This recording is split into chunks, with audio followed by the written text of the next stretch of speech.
आज हम बात करने वाले हैं बाबर की। एक ऐसी कहानी जो किसी फिल्म से कम नहीं। एक शहजादा जो सब कुछ हार गया और फिर उसने खड़ा कर दिया इतिहास के सबसे बड़े साम्राज्यों में से एक। यही तो है बाबर की जिंदगी का सबसे बड़ा पैराडॉक्स। मतलब उसकी कहानी में ना हार के बाद एक ऐसी जबरदस्त जीत लिखी थी जो किसी ने सोची भी नहीं होगी। तो चलिए इस कहानी में थोड़ा और अंदर चलते हैं। तो कहानी शुरू होती है एक ऐसी दुनिया से जहां चारों तरफ उथल-पुथल मची हुई थी। इसी माहौल में बाबर पैदा हुआ और उसे विरासत में जो मिला ना, वो नाम तो बहुत बड़ा था लेकिन हकीकत में बहुत ही नाजुक था।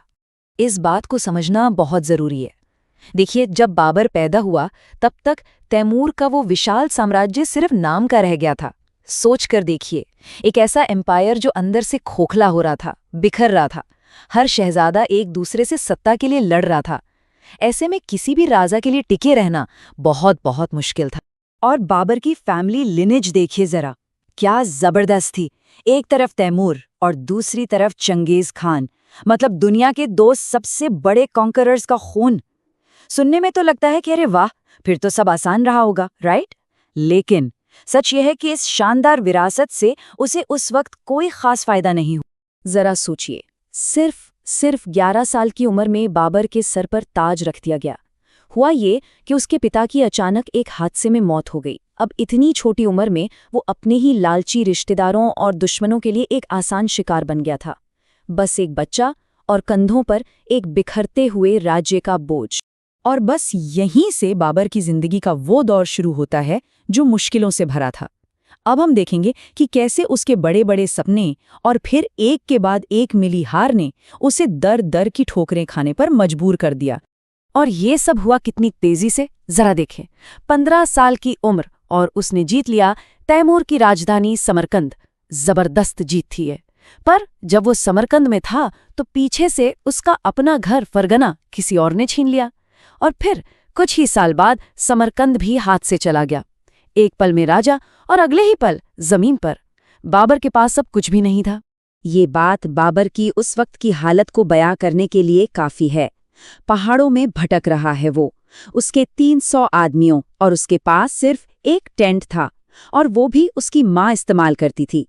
सोचिए, ये किसी शहजादे की नहीं, एक बेघर इंसान की कहानी बन चुकी थी। लेकिन अब कहानी में एक ट्विस्ट आता है, एक ऐसा मोड़ जहां किस्मत ने उसका साथ दिया और उसके एक फैसले ने उसे एक नया ठिकाना और एक नई उम्मीद दोनों दे दिए। देखिए, काबुल पर कब्जा करना सिर्फ एक और लड़ाई जीतना नहीं था। नहीं, ये एक ब्रिलियंट स्ट्रेटेजिक मूव था।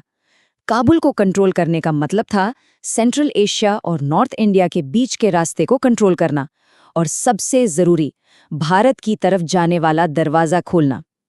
इसी एक कदम ने बाबर की किस्मत को हमेशा के लिए पलट दिया। तो काबुल को अपना बेस बनाकर बाबर ने फिर से अपनी ताकत बढ़ाई। उसने खुद को बादशाह का टाइटल दिया, मतलब सुप्रीम रूलर।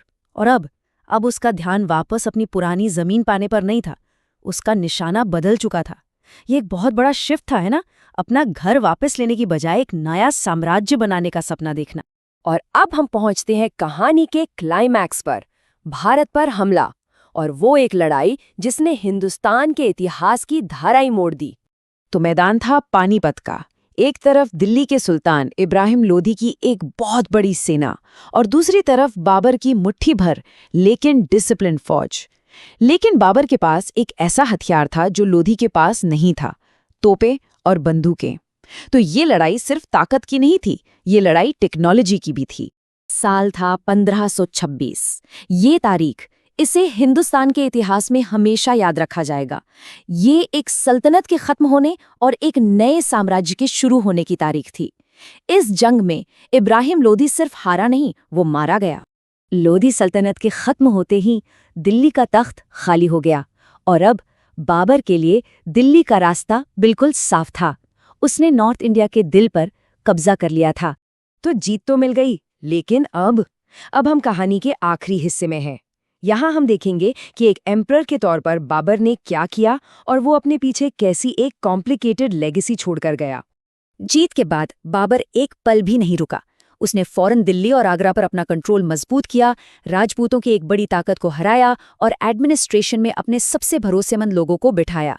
और इसी तरह उसने नींव रखी उस डायनेस्टी की जिसे हम आज मुगल साम्राज्य के नाम से जानते हैं। एक ऐसा साम्राज्य जो आने वाली कई सदियों तक हिंदुस्तान पर राज करने वाला था। पर यहीं पर बाबर की जिंदगी का सबसे बड़ा पैराडॉक्स फिर से सामने आता है।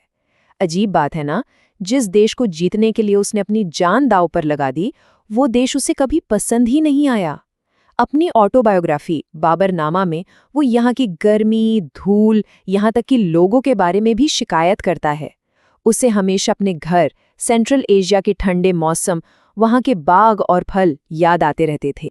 बाबर अपने इस नए साम्राज्य पर ज्यादा वक्त तक राज नहीं कर सका। 1530 में सिर्फ 47 साल की उम्र में उसकी मौत हो गई और उसकी आखिरी ख्वाहिश थी कि उसे हिंदुस्तान में नहीं बल्कि वापस काबुल में दफनाया जाए, उसी शहर में जिसने उसे तब पनाह दी थी जब वो बेघर था।